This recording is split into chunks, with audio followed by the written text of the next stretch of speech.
گفتی نماز مفهوم گفتی روزه به گرفتم، گفتی کار کو گرده، گفتی کج نرو نرفته، گفتی راست برو سر راست رفته. کجانه دارم بره بابا، اینم شد دست بده فقط یک بار شد ببین یا ایو علمو سمن. آخه تو چه دردته؟ بچه ها سیرن، زنت لباس داره، پیل داری برد جرشیرت زنگ بستونی.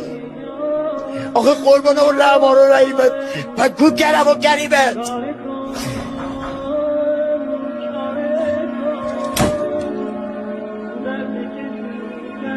استغفر خدایا تو من غلط کرده. اول فضل داده من